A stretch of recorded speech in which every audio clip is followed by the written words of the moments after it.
warahmatullahi wabarakatuh. Alhamdulillahirabbil alamin wa bihi nasta'inu ala umuri dunya waddin. Allahumma shalli wa sallim ala sayyidina wa maulana Muhammadin wa ala alihi wa sahbihi ajma'in, amma ba'du. Yang terhormat Ibu Sri Zuliati SPDSD selaku Kepala SD Negeri 2 Ngilipurwo, yang kami hormati Bapak Ibu Guru serta karyawan SD Negeri 2 Ngilipurwo. Pertama dan yang paling utama adalah kita senantiasa memanjatkan puji syukur kehadirat Allah Subhanahu wa Ta'ala yang mana atas limpahan rahmat serta hidayahnya pada kesempatan kali ini kita dapat berkumpul dalam acara diseminasi modul 1.4 budaya positif dengan keadaan sehat tanpa kurang suatu apapun. Salawat serta salam adalah kita haturkan kepada junjungan kita Nabi Abu Muhammad Sallallahu Alaihi Wasallam yang insyaallah kita nantikan syafaatnya di yaumul kiamah nanti.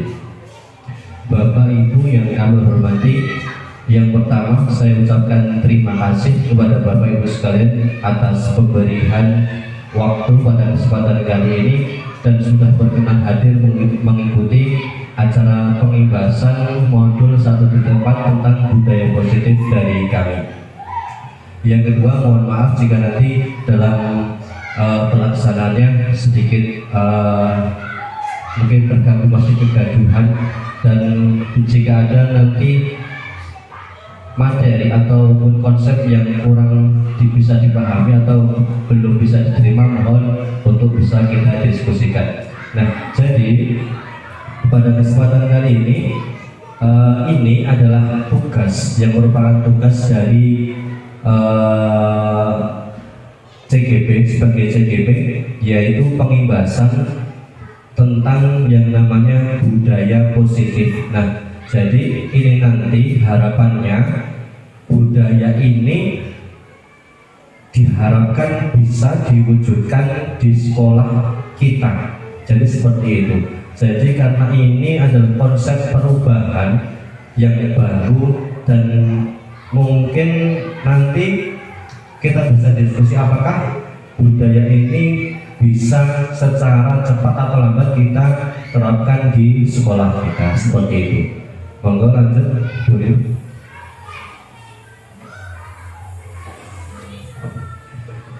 Baik, kemudian nanti dalam pembahasan atau pengibasan kali ini ada beberapa topik yang akan saya sampaikan. Yang pertama adalah tentang disiplin positif dan nilai-nilai kebajikan universal. Yang kedua adalah tentang teori motivasi, hukuman dan penghargaan serta restitusi. Kemudian yang ketiga adalah keyakinan kelas. Yang keempat adalah kebutuhan dasar manusia dan dunia berkualitas. Yang kelima adalah segitiga restitusi atau 5 posisi kontrol seorang guru. Dan yang keenam adalah restitusi. Oh, ini baru segitiga restitusi. Seperti itu. Mau lanjut. Nah, ini secara gambaran teorinya Bapak Ibu.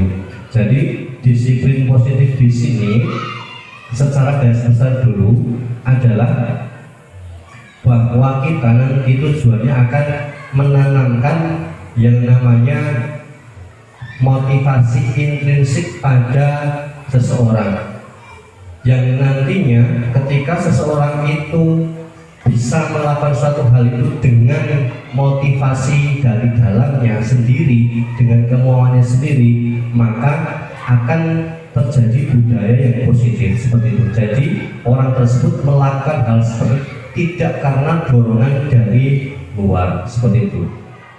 Di sini dari kontrol menurut Dr. William Glasser, yang pertama, Anda tidak bisa mengontrol orang lain, hanya Anda yang bisa mengontrol diri Anda. Kemudian yang selanjutnya adalah makna disiplin, belajar kontrol diri dengan menggali potensi kita agar tercapai tujuan mulia, yaitu sesuatu menjadi seseorang yang kita ingin berdasarkan nilai-nilai yang kita hargai, seperti itu. Kemudian yang kedua itu semua perilaku itu memiliki tujuan. Tidak mungkin yang namanya suatu perilaku tidak ada tujuannya, baik itu nanti kaitannya dengan menghindari hukuman, kemudian mendapatkan imbalan, kemudian untuk menghargai diri sendiri, seperti itu. Nah, kemudian 5 posisi kontrol ya, saya langsung saja 5 posisi kontrol. Nanti seorang guru itu bisa menjadi 5 posisi kontrol. Jadi menjadi seorang guru itu kita bisa menjadi kelima posisi kontrol itu untuk mengontrol siswa kita. Yang pertama ada penghukum, kemudian pembuat rasa bersalah, menjadi teman, menjadi pemantau, dan menjadi manajer. Kemudian yang nama manusia itu ternyata punya kebutuhan dasar, ya, kebutuhan dasar. Nah, jadi kebutuhan dasar yang dimaksud adalah yang pertama untuk bertahan hidup, kemudian penguasaan, yang selanjutnya adalah kasih sayang dan rasa terima, kesenangan dan kebebasan. Yang pertama adalah disiplin positif dan nilai-nilai kebajikan universal. Nah, disiplin positif yang pertama, cara penerapan disiplin yang mengajarkan anak bertanggung jawab dan menumbuhkan kesadaran diri berdasarkan nilai-nilai kebajikan. Yang kedua, disiplin positif lebih ke arah disiplin yang dapat mengontrol diri dalam melakukan segala tindakan. Yang selanjutnya adalah dapat membuat murid memahami dan menyadari berdasarkan motivasi internal, bukan akibat paksaan, pujian atau hukuman. Selanjutnya di sini kaitannya nilai-nilai kebajikan universal yang dituangkan di dalam profil pelajar Pancasila. Jadi nilai-nilai ada yang sudah sering kita dengar dinyanyikan oleh anak-anak. Yang pertama ada beriman, bertakwa kepada Tuhan Yang Maha Esa, dan berakhlak mulia, mandiri, berdarah kritis, berkebinekaan global, gotong royong, dan kreatif. Lanjut Bu. Nah, kemudian yang kedua, teori motivasi, hukuman, dan penghargaan atau restitusi. Yuk lanjut. Nah, yang pertama Bapak Ibu sekalian, yang namanya manusia itu kan setiap melakukan kegiatan punya suatu motivasi.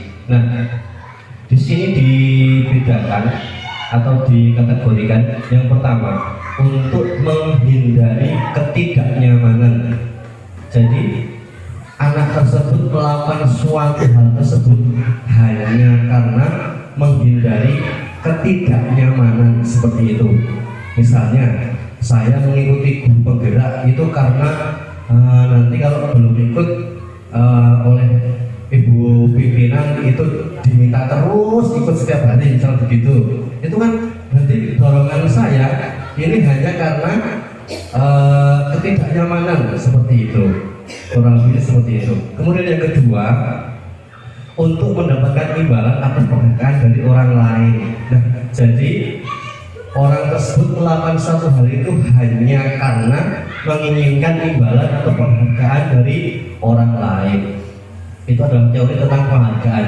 Sebenarnya hal ini memang sering kita jumpai di Bapak Ibu di sekolah kita. Kemarin yang sudah dan pernah saya lakukan adalah memberi reward kepada anak yang tertib dalam beribadah. Ternyata minggu-minggu selanjutnya mereka itu menagih meminta hadiah kembali untuk mereka itu tertib di dalam masjid, seperti itu. Jadi motivasinya yang mereka lakukan hal mereka itu tertib karena agar dapat penghargaan, seperti itu. Yang selanjutnya adalah untuk menjadi orang yang mereka inginkan dan menghargai diri sendiri dengan nilai-nilai yang mereka percaya. Nah, yang ketiga ini, motivasi yang ketiga ini adalah motivasi yang berasal dari dalam. Misalnya saya nih hadir tepat waktu setiap jam, sebelum jam 7 sudah sampai di sekolah, walaupun teman-temannya itu ada yang siang, misal begitu. Ditanya, kenapa kok berangkatnya pagi terus, seperti itu.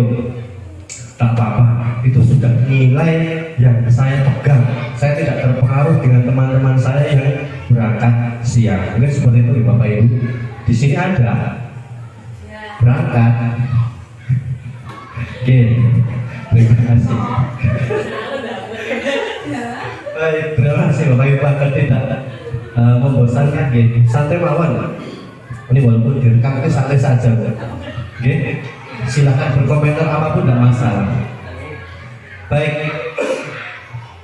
Selanjutnya ternyata hal-hal tadi, ada dua hal tadi yang merupakan motivasi eksternal. Jadi motivasi tersebut itu berasal dari luar anak tersebut, seperti itu, yaitu apa? Mendapatkan imbalan dan penghargaan, kemudian untuk menghindari ketidaknyamanan, seperti itu.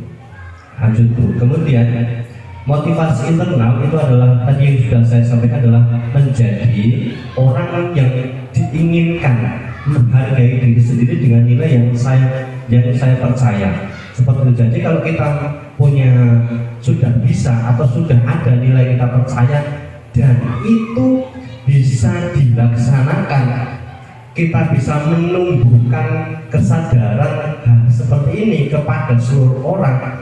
Saya yakin Indonesia itu sudah akan menjadi negara yang subur makmur, tidak ada penyelewengan dalam hal apapun. Tapi permasalahannya Bapak Ibu sekalian, saya ajak untuk diskusi. Kira-kira susah nggak untuk menumbuhkan hal seperti ini? Susah nggih?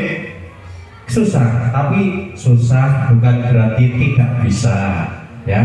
Susah bukan berarti tidak bisa. Nanti karena ini konsep baru dan konsep perubahan, monggo ayo kita pelan-pelan untuk sedikit demi sedikit membangun yang namanya budaya positif, terutama yang ini motivasi internal dari anak-anak kita. Begitu, dimulai dari kita dulu, seperti itu. Baik, lanjut. Baik Bapak Ibu. Kemudian untuk menumbuhkan motivasi internal pada murid, itu hindari hukuman dan pemberian penghargaan berlebihan agar meminimalisir motivasi eksternal dalam diri murid. Ini saya juga pernah mengalami hal-hal semacam ini, dua-duanya saya sudah mengalami. Hukuman yang berlebihan juga sudah mengalami, kemudian penghargaan yang menurut saya juga setelah saya pikir-pikir juga berlebihan juga saya sudah mengalami. Ternyata hal tersebut memang hanya menumbuhkan motivasi eksternal kepada murid, seperti itu. Jadi ketika misalnya saya tidak ada, anak itu sudah hilang motivasinya untuk melakukan hal tersebut, seperti itu. Lanjut.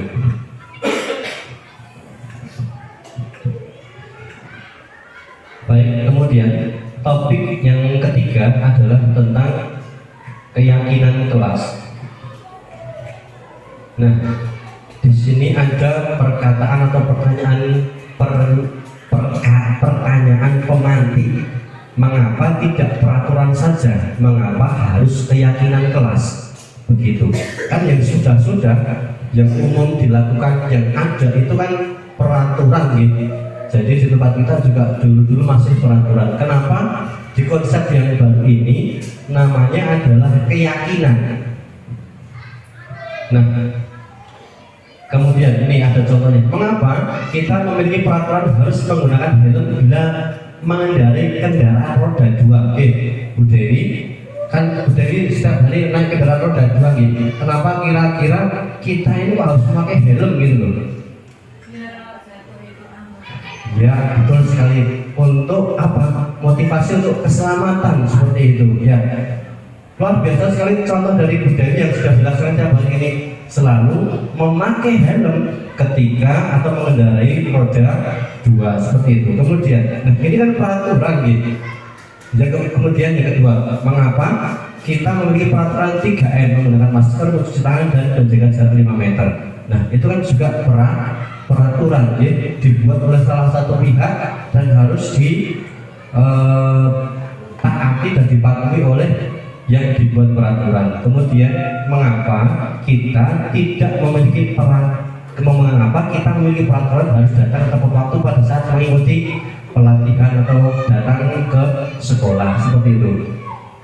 Selanjutnya, untuk mendukung motivasi intrinsik, kembalikan nilai-nilai keyakinan lebih menggerakkan seseorang dibandingkan mengikuti serangkaian peraturan-peraturan. Jadi maksud dari yang saya sampaikan di awal sampai akhir nanti yang akan kita bahas nanti, dan isi konsep-konsep isinya yang sekarang dengan keyakinan kelas, itu intinya adalah di era ini kita diminta untuk menumbuhkan motivasi intrinsik.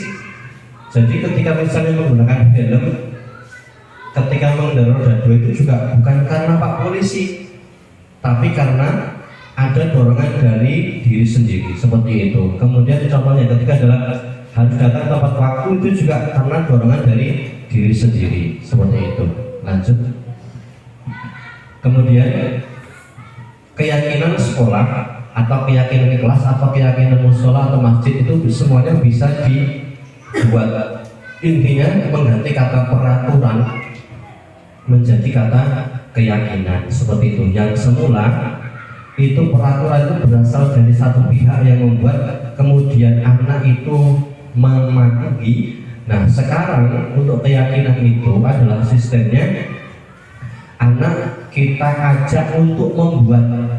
Jadi keyakinan yang sudah ada itu adalah hasil dari usulan maupun mereka diajak untuk membuat hal tersebut. Untuk apa? Untuk mereka agar bahwa peraturan keyakinan ini berasal dari kami, gitu loh, seperti itu. Itu kalau siswanya memiliki kesadaran yang tinggi. Permasalahan yang kita hadapi itu adalah itu ketika apa? Menumbuhkan yang namanya kesadaran itu yang memang sangat-sangat berat menurut saya, gitu. Seperti itu. Guru berperan dalam mewujudkan terbentuknya keyakinan sekolah kelas musola dengan adanya kesepakatan antara guru dan murid. Jadi intinya keyakinan tadi kita yang membuat, kita yang sepakat, seperti itu. Kemudian keyakinan kelas sekolah musola berupa pernyataan universal yang mudah diingat, dipahami, dan harus diterapkan dalam lingkungan sekolah. Lanjut, Bu Rina. Nah ini adalah runtutan atau cara atau hal-hal yang berkaitan dengan keyakinan kelas. Sebetulnya tidak usah kita bahas ya. Lanjut, Bu Rina. Nah contoh keyakinan kelas,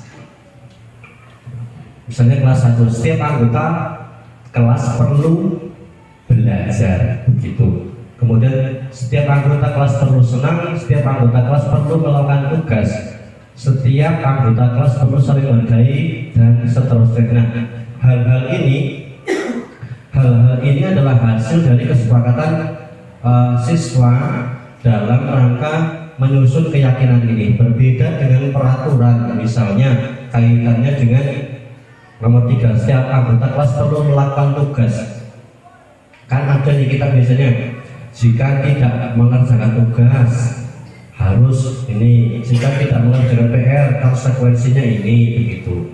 Seperti itu. Jadi di dalam keyakinan kelas itu harus menggunakan kalimat positif, menghilangkan kata tidak, seperti itu. Misalnya di dalam masjid tidak boleh rame, itu tidak boleh, itu masih peraturan. Kalau diubah menjadi kalimat positif, itu menjaga ketenangan di dalam masjid, seperti itu. Contoh secara garis besarnya. Lanjut. Nah, Bapak Ibu sekalian, apakah Bapak Ibu bisa membedakan yang mana yang keyakinan kelas di dalam kalimat-kalimat sudah ada antara grup A dan grup B? Grup? Iya, betul sekali, luar biasa. Ini ada hawa-hawa membawa perubahan di SD Negeri 2 Gili Purwo ini, karena Bapak Ibu gurunya sangat-sangat kritis dan cerdas. Nah, memang betul Bapak Ibu sekalian, ini kalimat-kalimat yang merupakan keyakinan kelas adalah di kelompok yang B. Jadi ciri-cirinya adalah kalimatnya sudah menjadi kalimat yang positif, atau tidak ada kata tidak atau dilarang, sudah tidak ada kata-kata seperti itu. Jadi diubah menjadi kalimat yang positif seperti itu. Misalnya ini kalau kita contohkan, tidak boleh merusak fasilitas. Kalau kita misalnya kita ubah menjadi keyakinan kelas atau kalimat positif, bagaimana Bapak Ibu? Menjaga fasilitas. Luar biasa Ibu Dewi, menjaga fasilitas sekolah. Luar biasa ini. Calon guru penggerak angkatan 12 Ibu Dewi. Ya. Baik, jadi Bapak Ibu sudah bisa saya membedakan yang namanya peraturan dan keyakinan kelas. Jadi diharapkan harapan dari pengimbasan ini nanti rekan-rekan itu bisa menerapkannya di dalam kelasnya masing-masing, menyusun keyakinan kelas, kemudian dan harapannya nanti anak-anak itu tersadar, menjadi sadar, termotivasi dari dirinya sendiri melakukan hal-hal yang sudah mereka sepakati sebagai keyakinan kelas seperti itu. Caranya Bapak Ibu, caranya nanti di akhir ada praktek saya kemarin. Ya, lanjut aja Bu.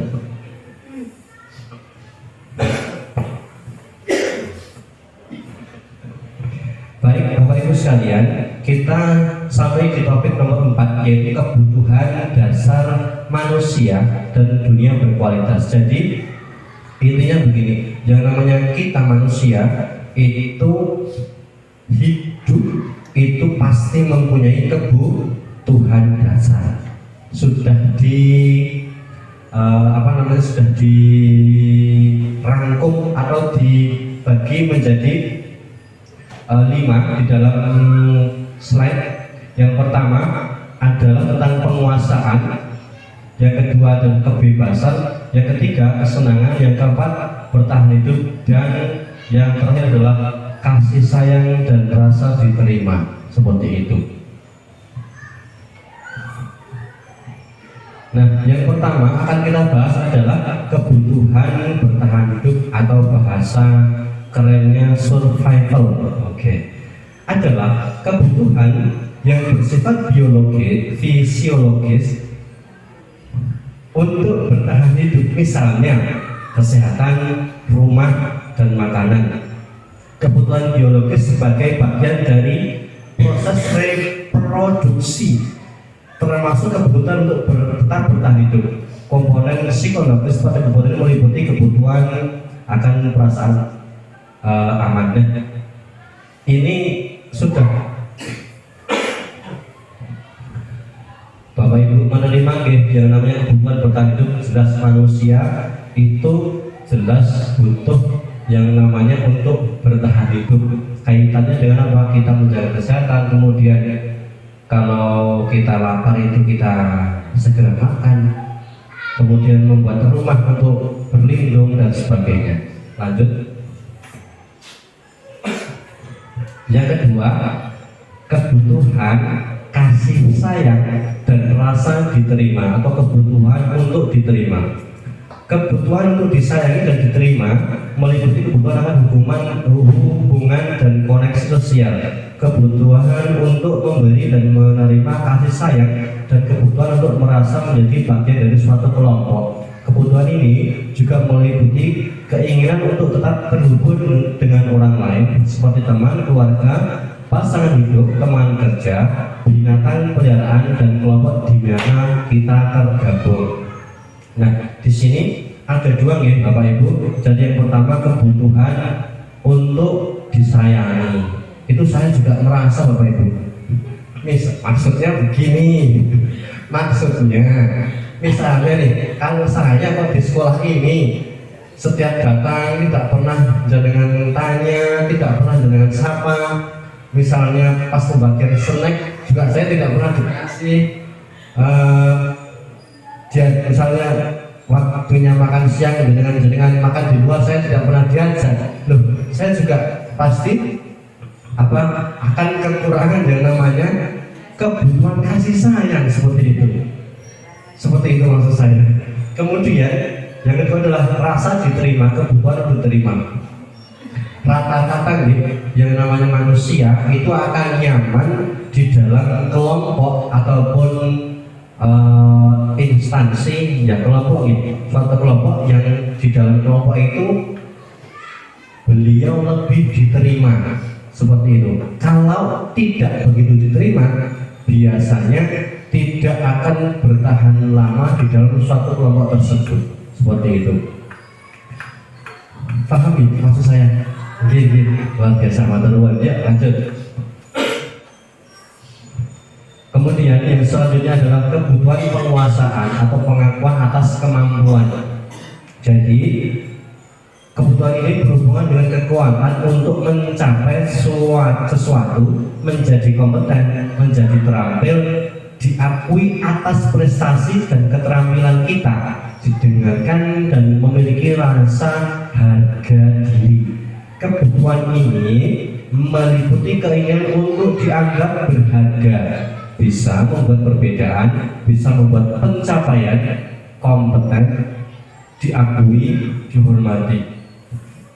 Ini meliputi self esteem dan keinginan untuk meninggalkan pengaruh. Nah, jadi Bapak Ibu yang saya hormati, yang namanya kebutuhan penguasaan ini jelas gitu. Saya yakin Bapak Ibu di sini juga merasakan hal-hal yang saya sampaikan yang ada di depan ini, terutama tentang harga diri. Kemudian tentang intinya gini, kita ini tetap ingin ataupun dianggap menguasai suatu hal gitu loh, seperti itu. Contohnya misalnya ada orang yang ikut guru penggerak, hanya ingin diakui oleh teman-temannya, misalnya begitu. Kadang ada yang membuat perbedaan agar diakui. Contohnya ini, ada misalnya di dalam suatu kelompok kita, ini loh, sepatu saya baru ini, baju saya baru ini. Itu juga termasuk pengakuan atas penguasaan seperti itu. Jadi hal-hal seperti itu juga memang nggak apa-apa, memang hal seperti itu juga sering terjadi.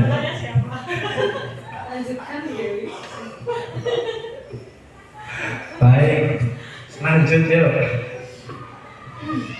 Kemudian kaitannya dengan pengakuan akan kebebasan. Kebutuhan akan bebas adalah kebutuhan akan kemandirian, otonomi, memiliki pilihan dan mampu mengendalikan arah hidup seseorang. Anak-anak dengan kebutuhan kebebasan yang tinggi menginginkan pilihan. Mereka tidak perlu banyak bergerak, suka mencoba-coba, tidak terpengaruh orang lain dan senang mencoba hal baru yang menarik. Nah, hal ini yang sering kemarin sempat dibahas. Kaitannya hal ini sering terjadi itu di anak-anak kita, siswa kita. Mereka itu sebenarnya dan kadang mereka itu hanya butuh kebebasan, tetapi dalam cara kita mengajar, misalnya sedang saya ajar, mereka ada yang hiperaktif, ada yang jalan-jalan ke sana kemari dan sebagainya. Karena mereka ini butuh yang namanya kebebasan, memang itu memang kebutuhan dasar manusia seperti itu. Nah, bagaimana kita menanggapi atau menyikapi hal tersebut? Apa iya kita mau menghilangkan kebutuhan dasar ini? Kan tidak mungkin. Jadi kalau dalam teori ini kita yang harus mengalah. Sebenarnya anak itu butuhnya gaya belajar seperti apa toh?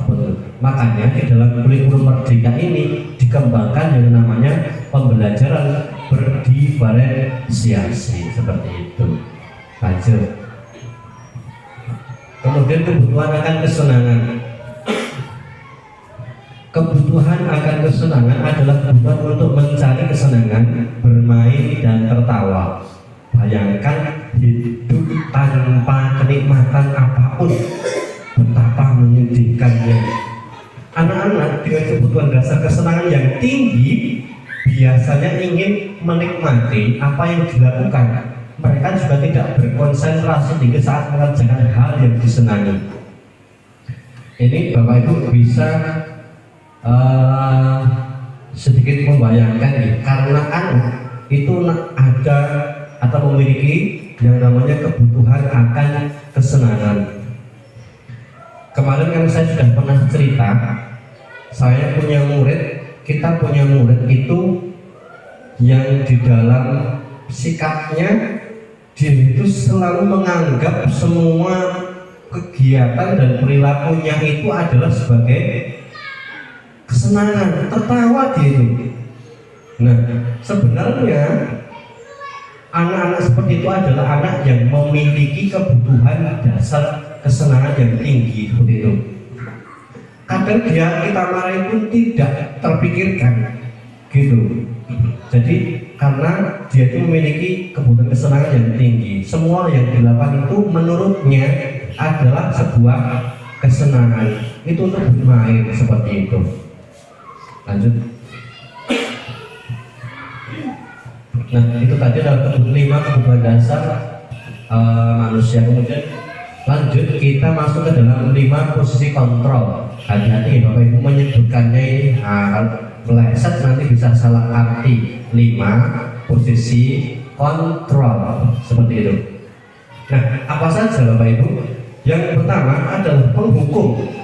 Kita sebagai guru ini bisa menjadi penghukum. Yang kedua, pembuat rasa bersalah. Yang selanjutnya adalah sebagai teman. Keempat sebagai pemantau, dan yang terakhir adalah sebagai manajer. Apa ini? Oh, ini Bapak Ibu, mohon untuk menyaksikan di sini ada contoh ataupun video yang isinya adalah menjelaskan tentang 5 posisi kontrol seperti itu. Mohon untuk disaksikan.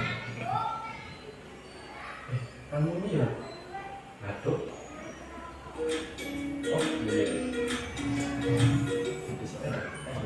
Salam bahagia Ibu dan Bapak Guru hebat. Dalam penerapan disiplin positif restitusi, salah satu program yang dikembangkan adalah 5 posisi kontrol. 5 posisi kontrol dan restitusi adalah proses perjalanan seorang pendidik agar dapat mengenali dirinya. Pada video kali ini, kita akan membahas tentang 5 posisi kontrol yang dikembangkan oleh Diane Gosson dan contoh penerapannya.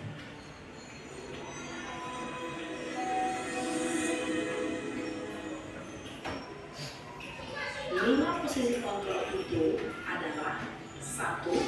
Posisi penghukum. 2. Posisi pembuat rasa bersalah. 3. Posisi teman. 4. Posisi pemantau bisa kita dan 5. kita Posisi ini manajer. kebanyakan kita di posisi yang mana? Kelima posisi tersebut, mari kita saksikan kasus Naken yang terlambat hadir 20 menit di sekolah dan melihat bagaimana kelima posisi kontrol dalam menghadapi masalah tersebut.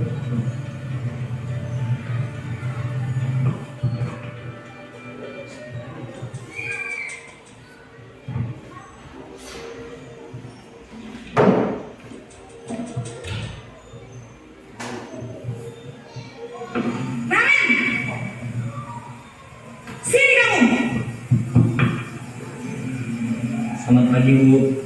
Selalu terlambat. Kamu deh pasti terlambat. Maaf Bu, saya Apa?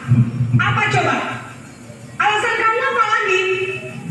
Kapan sih kamu tidak terlambat?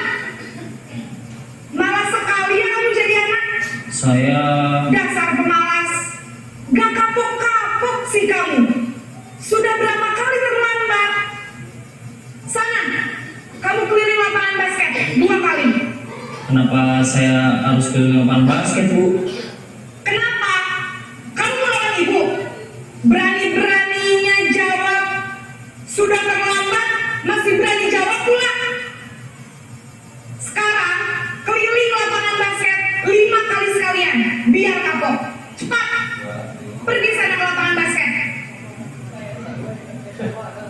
Posisi penghukum biasanya berbicara dengan nada tinggi, menghardik, menunjuk-nunjuk, menyakiti, dan menyindir. Hukuman bisa berupa fisik maupun psikis. Ibu dan bapak guru hebat, dampak yang terjadi pada murid ketika guru berada pada posisi penghukum adalah murid cenderung akan memberontak, bahkan menyimpan dendam.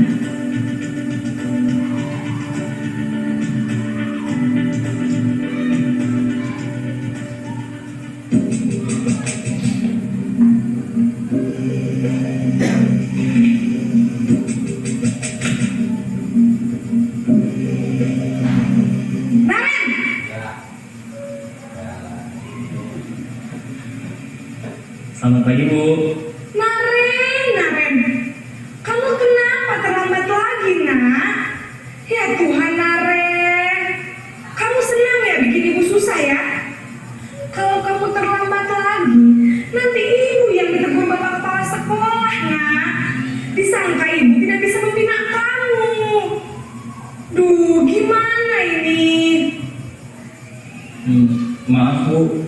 Duh, Gusti Naren, kamu suka ya kalau ibu ditegur bapak kepala sekolah? Terus, sekarang ibu harus tulis apa yang di buku absen? Ini kamu sudah sering terlambat loh.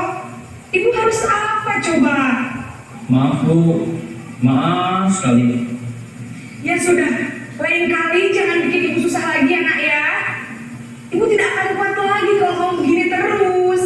Bisa jantungan kalau ibu ditegur bapak kepala sekolah. Sana cepat ke kelas. Maaf ya Bu. Maaf sekali. Posisi pembuat rasa bersalah berbicara dengan nada tenang, cenderung lembut, namun kata-kata yang diutarakan membuat murid merasa menjadi orang yang gagal, memandang buruk dirinya sendiri, merasa tidak berharga, dan tidak sanggup membahagiakan orang lain. Ketika guru mengambil posisi pembuat rasa bersalah, murid akan menganggap dirinya yang bersalah dan ia akan menyimpan emosi negatif tersebut di dalam dirinya.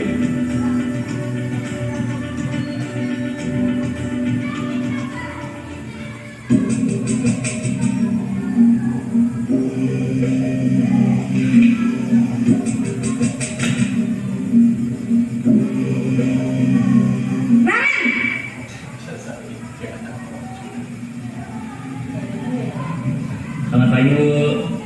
Wah, sudah jam berapa ini, nak? Terlambat lagi ya, sayang. Iya Bu. Habis ibu saya lupa bangunkan saya Bu. Kamu malah menyalahkan ibu kamu. Kamu bukannya anak yang larinya paling kencang. Kok terlambat sih?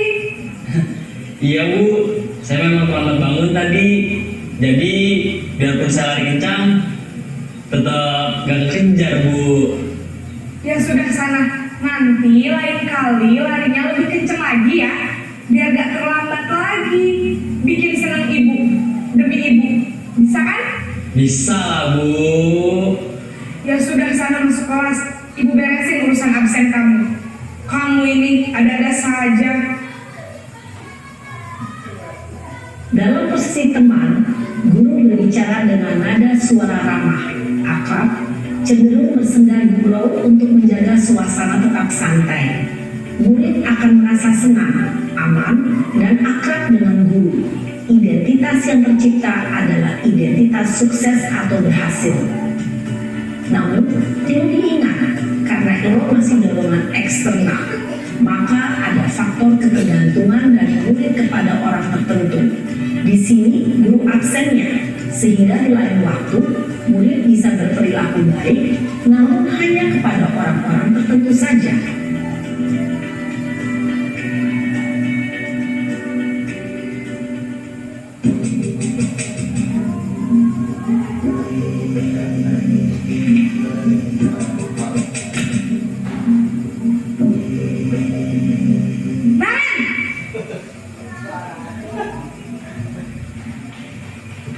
Selamat pagi Bu. Naren, apa peraturan sekolah kita tentang jam berapa kita harus masuk sekolah, nak? Kita harus di sekolah jam 7, Bu. Iya betul, sekarang sudah jam 7.20. Naren sudah tahu konsekuensinya jika terlambat hadir. Paham, Bu. Saya harus tinggal kelas pas jam istirahat selama 20 menit. Iya benar, konsekuensinya demikian. Jadi nanti jam 9.30 pas istirahat, kamu harus tinggal di kelas, kerjakan tugas tambahan untuk ketertinggalan kamu, ya? Baik, Bu. Posisi pemantau mengandalkan penghitungan atau data untuk mengontrol murid. Guru mengarahkan murid berdasarkan peraturan dan konsekuensi. Seorang pemantau menunjukkan bahasa tubuh dan ekspresi wajah yang datar dan cenderung formal.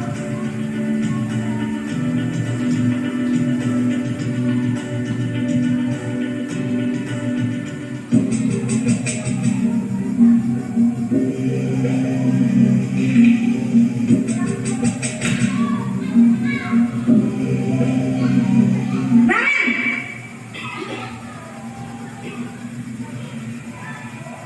Selamat pagi, Bu. Selamat pagi Naren. Maaf, Bu. Saya terlambat. Iya, sekolah masuknya jam 7, sekarang sudah jam 7.20. Jadi sekarang bagaimana ini Naren? Maaf, Bu. Saya lupa setel alarm saya semalam. Baiklah, menurut kamu, keyakinan sekolah yang mana yang perlu kamu tingkatkan? Menghargai diri sendiri dan orang lain mungkin, ya, Bu. Setuju. Jadi, apakah Naren meyakini prinsip saling menghormati tersebut? Iya, Bu. Saya meyakininya. Apakah Naren bersedia memperbaiki masalah keterlambatan ini? Bersedia, Bu. Bagaimana kamu akan memperbaiki masalah keterlambatan ini? Saya akan coba untuk tidak lupa menyetel alarm saya, Bu. Baik, kalau Naren lupa menyetel alarm di rumah, ada orang yang kira-kira bisa bantu mengingatkan tidak? Ada, Bu. Kakak saya, Kak Emma. Ada lagi selain Kak Emma? Selain Kak Emma, ada ibu saya. Baik, jadi yang mengingatkan Naren adalah Kak Emma dan ibu kamu ya? Kira-kira akan mulai set alarm kapan nih Naren? Setelah pulang sekolah, akan segera saya lakukan. Baik, jadi Naren akan setel alarm untuk bangun besok pagi dan akan diingatkan oleh kakak dan ibunda Naren ya. Ada lagi yang mungkin perlu dilakukan Naren agar tidak terlambat bangun lagi. Tidak ada, Bu. Baik Naren, terima kasih untuk kerjasama kamu. Sekarang kamu perlu kembali ke kelas untuk belajar. Baik, Bu. Terima kasih. Posisi manajer adalah posisi kontrol yang disarankan untuk membimbing murid memiliki sikap disiplin yang positif, yaitu murid yang mandiri, bertanggung jawab, dan dapat memecahkan masalah. Tujuan dari posisi ini adalah agar murid dapat berefleksi atas tindakannya.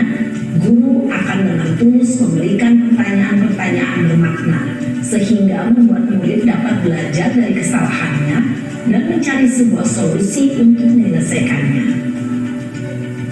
Ibu dan Bapak guru hebat, setelah mengamati adegan kelima posisi kontrol tadi, kira-kira posisi mana yang paling ideal? Posisi mana yang dapat menunjang motivasi intrinsik murid? Ya, tentu posisi manajer. Posisi ini memang posisi ideal yang ingin dituju setiap pendidik. Pada posisi inilah, guru dapat menerapkan disiplin positif yang berpihak pada murid, yang memerdekakan murid. Perjalanan seorang pendidik tentunya tidak mudah untuk sampai pada posisi seorang manajer.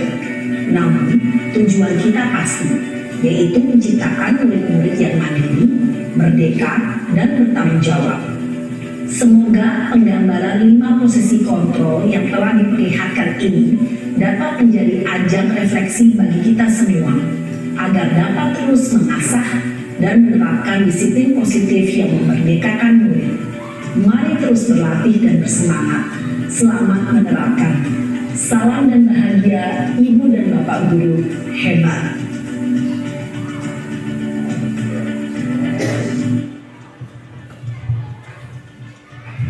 Baik, Bapak Ibu sekalian, Bapak Ibu guru hebat. Nah, tadi sudah ditayangkan 5 bagaimana posisi kontrol seorang guru untuk menghadapi siswa atau murid. Nah, yang paling disarankan adalah yang posisi kelima, yaitu posisi apa Bapak Ibu? Manajer. Jadi dalam posisi manajer ini kita menumbuhkan motivasi intrinsik kepada siswa untuk memecahkan suatu permasalahan seperti itu. Tapi permasalahannya Bapak Ibu, kita kan di lapangan tentu nanti kondisi anak itu berbeda-beda, kemampuan mereka, kesadaran mereka juga berbeda-beda. Misalnya ini kemarin contoh kalau kita menangani kasus seperti yang kemarin kan ada loh yang mematahkan sapu kemarin loh. Bapak Ibu ada yang ingat gitu? Mematahkan sapu, ditanya siapa yang mematahkan sapu? Saya. Kenapa? Nah, ingat gitu kemarin Bapak Ibu. Jadi ketika menemui anak dengan karakter yang ngomong disebut yang kemarin itu nanti bisa manajernya kita modifikasi. Nanti bagaimana caranya agar anak itu juga intinya bisa termotivasi secara intrinsik untuk memperbaiki kesalahan yang telah dilakukan seperti itu. Baik, Bu Rina, lanjut. Nah, itu apa lagi?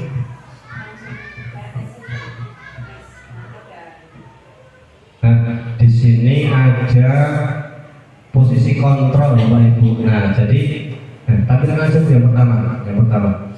Nah, yang pertama, misalnya guru mengatakan saya kecewa sekali dengan kamu. Itu posisinya guru sebagai pembuat orang atau pembuat rasa bersalah. Kemudian yang kedua, kamu tidak pernah benar melakukannya sebagai penghukum. Kemudian selanjutnya, ayolah lakukan demi bapak ibu, seperti itu. Itu posisi teman. Lanjut, apakah kamu mau mendapatkan stiker bintang hari ini? Itu adalah sebagai pemantau. Lanjut, bagaimana kamu bisa menyelesaikan masalah ini? Nah, ini di posisi manajer. Jadi menurut yang saya tangkap ya Bapak Ibu, posisi manajer yang tadi direkomendasikan itu kata-kata atau kalimat kuncinya adalah kita menanyakan kepada siswa bagaimana kamu itu mau memperbaiki kesalahanmu gitu loh. Jadi bukan kita yang menentukan, tapi kita tanya kepada anak tersebut. Misalnya memecahkan gelas, terus bagaimana kamu menyelesaikan permasalahanmu ini, begitu.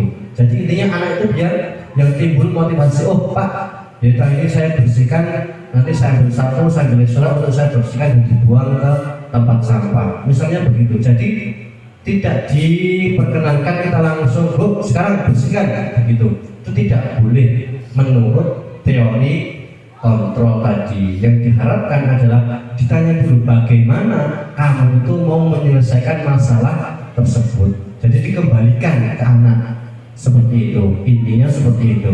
Lanjut Bu. Ini ada contoh yang terakhir. Kamu selalu yang terakhir itu adalah contoh dari penghukum. Nah, ini adalah penjelasan tadi di posisi manajer.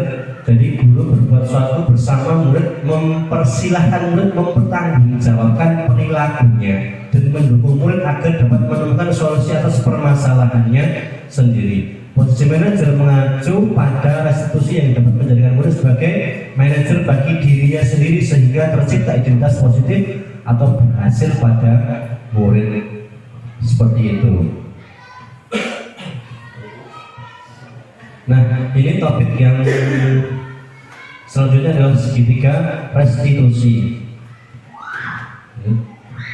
Nah, jadi begini Bapak Ibu, dalam pendidikan guru penggerak itu diajarkan, dicetuskan bahwa dalam rangka kita menghadapi suatu permasalahan yang dilakukan oleh seseorang atau seorang anak itu harus atau direkomendasikan dengan cara ataupun dengan konsep segitiga restitusi. Namanya segitiga restitusi atau restitusi.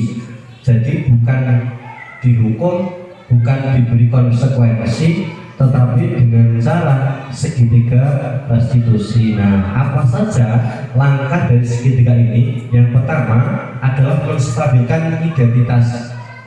Jadi ini yang pertama, menstabilkan identitas dulu. Kemudian tahap kedua adalah memvalidasi tindakan yang salah. Kemudian yang ketiga adalah menanyakan keyakinan. Nah, secara coba bulan di next dulu. Nah, ini ada contoh-contoh untuk menstabilkan identitas. Langkah pertama, misalnya ada anak yang berbuat kesalahan. Jadi kata-katanya kuncinya ada contoh-contoh seperti ini. Misalnya berbuat salah itu manusiawi, tidak ada manusia yang sempurna. Bapak, ibu tahu, bapak, ibu juga pernah berbuat salah. Jadi di awal kita menemui anak kita panggil itu ada kata-kata seperti ini dulu, begitu. Misalnya, nah kamu tahu nggak kenapa bapak panggil ke sini? Tahu pak, karena ini. Udah apa-apa. Manusia itu tempat salah dan lupa. Ada dipertimbangkan dulu. Misalnya nggak apa-apa. Bapak dulu juga pernah nakal seperti kamu. Misalnya begitu. Distabilkan identitasnya dulu agar apa? Anak tidak begitu merasa bersalah, sangat-sangat bersalah, begitu loh. Diajak seperti itu dulu, dibobok seperti itu dulu. Terus lanjut. Yang kedua adalah memvalidasi kebutuhan. Intinya anak itu melakukan hal seperti itu tuh karena apa toh, begitu. Misalnya kamu mengganggu temannya itu karena apa gitu, begitu. Jadi ada kata-kata kuncinya juga. Contohnya, kamu pasti punya alasan melakukan hal tersebut. Misalnya kok nakal, mengganggu. Saya tahu kamu pasti punya alasan toh melakukan seperti itu. Nah, dia akan cerita dulu, begitu ya. Intinya seperti itu. Kemudian lanjut ya, yang terakhir. Nah, yang terakhir adalah menanyakan keyakinan. Jadi pemutusan masalah atau solusinya itu kita serahkan lagi kepada anak. Nah, apa nilai-nilai yang kita di kelas atau sekolah kita? Misalnya di menjaga kerukunan pak. Oh, berarti kan tindakan berarti salah kan, seperti itu. Jadi ditanya seperti itu. Ditanya kemudian misalnya mau mencontek, nah harusnya bagaimana? Begitu. Jadi kita tanyakan kepada mereka seperti itu. Tentu Bapak Ibu, yang namanya segitiga restitusi ini bisa berhasil ketika anak itu mempunyai kesadaran yang tinggi. Kalau misalnya tidak, itu juga merupakan tantangan yang berat juga untuk kita, seperti itu. Baik, lanjut. Nah, di sini kalau nggak salah fit.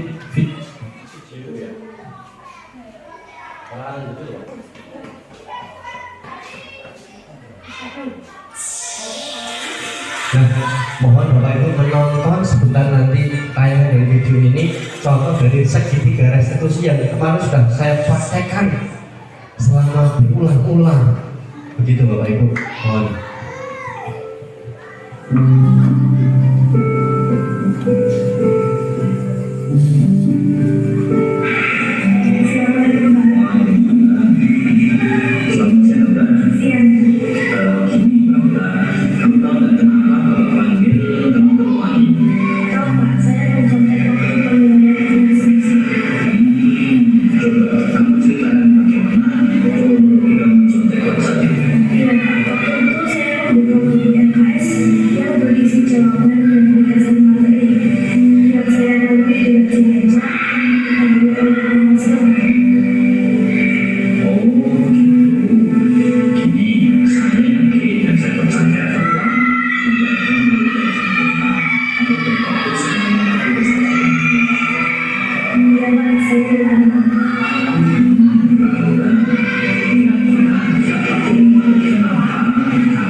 dari saya.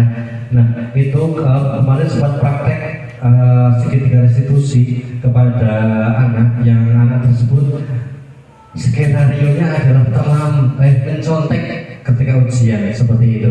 Oke, jadi seperti itu langkahnya. Yang pertama menstabilkan identitas, kita yang dulu ya apa-apa, tidak apa-apa. Semua anak pasti punya kesalahan atau pernah berbuat salah. Kemudian yang kedua ditanya apakah perbuatan tadi benar atau salah, kan seperti itu. Nah yang terakhir nanti kita tanyakan terus apa yang mau kamu lakukan untuk memperbaiki kesalahanmu tadi. Nah jadi kita serahkan kepada anak. Intinya hanya seperti itu, segitiga restitusi. Tapi dimohonkan itu jangan langsung kamu kok ini langsung harus kamu harus begini. Nah itu jangan. Jadi agar anak itu tidak timbul apa yang tadi yang dikatakan di video yang awal, anak itu tidak ada dendam kepada kita seperti itu loh.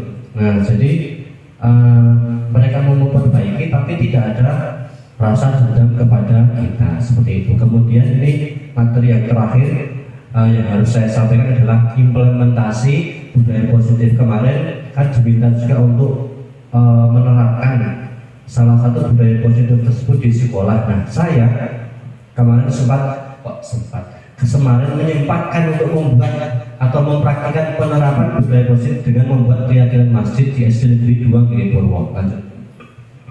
Nah, ini foto perencanaan. Saya merencanakan dulu bagaimana budaya tersebut akan dilaksanakan. Lanjut. Nah, ini adalah rencana tindakan aksi nyata yang kemarin saya buat. Judulnya adalah menerapkan budaya positif dengan keyakinan masjid dalam kegiatan sholat berjamaah. Kan kaitannya dengan anak-anak yang masih belum kondusif ketika sholat berjamaah di masjid. Nah, saya mencoba pelan-pelan untuk memberikan motivasi intrinsik, menumbuhkannya kepada mereka. Siapa tahu dengan praktik ini nanti anak-anak bisa atas kemauannya sendiri itu bisa menjadi siswa yang taat dan menjaga kondusif ketika melaksanakan sholat berjamaah di masjid. Begitu. Kemudian di sini ada latar belakang tujuan tolak ukur dan ada lini masa tindakan yang akan dilakukan. Ada dari A sampai Z gitu ya. Lanjut aja. Kemarin sosialisasi, ini foto sosialisasi Bapak Ibu kemarin kan saya sudah sosialisasi kepada jenengan semuanya seperti itu. Intinya monggo ayo nanti untuk kedepannya kita membuat keyakinan sekolah bisa, keyakinan masjid bisa, keyakinan kelas bisa, yang ranahnya itu satu sekolah gitu Bapak Ibu. Karena kemarin waktunya terbatas, saya baru mempraktekannya di kelas 2 seperti itu. Nanti mohon untuk kedepannya kita bersama-sama untuk membuat keyakinan sekolah. Agar apa? Yang menertibkan itu bukan kita, yang kena imbas itu bukan kita ketika ada anak melakukan kesalahan, tapi sudah sistem gitu loh. Nah, kayak kejadian-kejadian kemarin yang pengalaman yang lalu kan itu ibaratkan seakan-akan itu hanya oknum guru yang membuat peraturan tersebut gitu loh. Nah kan seperti itu, ada kejadian kemarin itu menurut saya. Nah jadi monggo dan ayo Bapak Ibu, kita nanti kedepannya membuat keyakinan sekolah dan keyakinan masjid juga perlu kita ulangi secara keseluruhan dari kelas 1 sampai kelas 6 agar mereka juga tahu. Nanti kita sosialisasikan kepada orang tua dan wali seperti itu. Lanjut. Kemudian yang pertama, siswa menyusun keyakinan masjid. Siswa menuliskan peraturan dulu. Yang pertama, siswa itu diminta, yuk peraturan apa saja yang ada di masjid ya kan kita sepakati kan begitu. Kemarin banyak sekali tidak boleh ramai, tidak boleh berisik, tidak boleh terlambat dan begitu. Kan masih ada kata tidak, itu masih peraturan. Lanjut Bu. Kemudian hasil yang mereka tulis itu kita tempelkan, kita satukan di tempat yang sudah disediakan. Lanjut. Nah, Di posisi ini kita mengubah peraturan tersebut menjadi kalimat yang positif. Dari misalnya tidak boleh ramai menjadi menjaga ketertiban selama di dalam masjid. Jadi menggunakan kata-kata yang seperti itu, cara gampangnya hanya seperti itu. Begitu. Nah, ini hasil yang sudah tersusun, hasil dari kelas 2 kemarin. Jadi ya seperti itu. Semoga harapan saya ini dapat menumbuhkan motivasi intrinsik dari siswa dan mereka akan melakukan hal tersebut dengan dasar keyakinan-keyakinan yang sudah mereka pegang dan sudah mereka buat. Seperti itu. Stop, Burina. Jangan lanjut. Baik, Bapak Ibu yang terhormat, itu saja yang bisa saya sampaikan terkait dengan pengimbasan budaya positif. Yang intinya begini, dalam rangka mewujudkan budaya positif, disiplin positif tadi, itu kan intinya apa? Kita itu tidak mengatur anak, tetapi kita bersama-sama membuat keyakinan dengan anak dan menyerahkan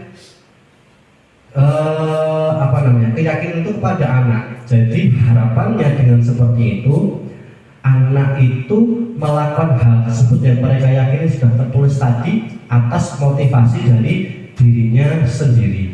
Saya yakin kembali, kalau misalnya anak di SD Negeri 2 Giri Purwo ini sudah bisa sesadar itu dan meyakini nilai-nilai di dalam keyakinan sekolah atau masjid tadi, saya yakin SD Negeri 2 Giri Purwo ini sudah tidak ada hal-hal yang perlu kita pusingkan untuk kaitannya dengan pelanggaran ataupun permasalahan begitu. Tetapi tantangan terbesar kita adalah bagaimana cara agar anak itu sadar itu loh. Nah, permasalahan kita ini malah bukan di konsepnya tapi sebelum konsepnya. Kan menurut saya juga begitu, karena menurut pengalaman saya bertemu juga dengan anak-anak lingkungan, kaitan dengan lingkungan dan sebagainya, itu kan kesadaran diri mereka itu berbeda-beda seperti itu. Tapi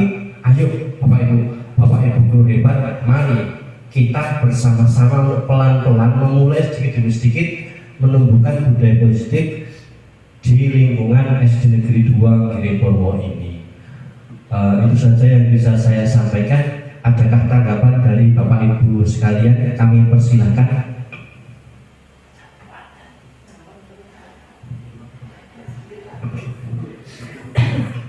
Terima kasih untuk waktunya Pak Nurul. Ini tadi tentang budaya positif ya, sangat luar biasa memang. Kalau apabila keyakinan itu tadi bisa kita laksanakan di SD Negeri 2 Giri Purwo ini, saya itu tidak akan bingung lagi hukuman apa yang akan kita berikan kepada anak yang melanggar peraturan. Tapi dalam kenyataannya itu untuk misalnya keyakinan kelas di setiap kelas itu ada keyakinan, tapi anak itu seperti menganggap bahwa keyakinan yang dibuatnya itu hanya di atas kertas saja. Mungkin jadi anak itu berulang kali akan melanggar keyakinan yang telah dibuatnya sendiri itu. Mungkin karena belum ada kesadaran internal dari dirinya sendiri tadi, mungkin walaupun mereka sudah bersama-sama dengan teman dan gurunya di dalam kelas sudah membuat keyakinan seperti itu, tapi alhasil tetap selalu melanggar lagi keyakinan yang sudah dibuatnya, melanggar lagi dan berulang kali terus. Ini yang mungkin menjadi kendala, mungkin harus kita pecahkan bersama meskipun sudah membuat keyakinan. Contohnya di kelas 5 itu Ibu Dika juga sudah membuat keyakinan kelas, tetapi sepertinya keyakinan tersebut juga hanya di atas kertas mungkin, karena ternyata keyakinan itu berulang kali dilanggar dan dilanggar, mungkin karena efeknya tidak ada. Karena kalau dulu kan ada hukuman, ada efek jerah. Ini karena ini adalah budaya positif yang memang tidak ada hukuman untuk anak, karena ini adalah keyakinan kita bersama, maka dia dengan mudah untuk melanggarnya seperti itu. Nah, mungkin nanti kita bisa bersama-sama untuk mewujudkan budaya positif itu seperti apa dan bagaimana secara proses saja. Demikian tanggapan saya. Terima kasih. Baik, terima kasih kepada Ibu Sri Suliana SPDSD selaku Kepala dari SD Negeri 2 Giri Purwo. Baik, Bu, memang seperti itu ya Bapak Ibu. Jadi tantangan kita memang di situ, ya. Konsep sudah bagus, memang sangat bagus, tapi kan permasalahan kita memang berada di titik kesadaran anak itu kan berbeda-beda. Jadi mari monggo nanti kita lepas Ibu, nanti kita pecahkan bersama-sama, Bu, kita adakan forum, kita gunakan komunitas belajar kita nanti untuk memecahkan hal-hal tersebut. Nanti siap saya untuk menjadi pelaksana bersama dengan Bapak Ibu yang lain tentunya, seperti itu. Baik, terima kasih tanggapannya. Semoga untuk kedepannya kita bisa mewujudkan budaya positif tersebut di SD Negeri 2 Giri Purwo. Ada lagi yang ingin memberikan tanggapan, kami persilahkan. Cukup ya Bapak Ibu sekalian. Baik, jika dalam saya dari awal sampai akhir menyampaikan pembahasan atau diseminasi budaya positif ini banyak salah kata, banyak hal yang menyinggung Bapak Ibu sekalian, saya mohon maaf yang sebesar-besarnya. Semoga kegiatan ini dapat membawa manfaat untuk kita semuanya. Cukup sekian dari saya. Wassalamualaikum warahmatullahi wabarakatuh.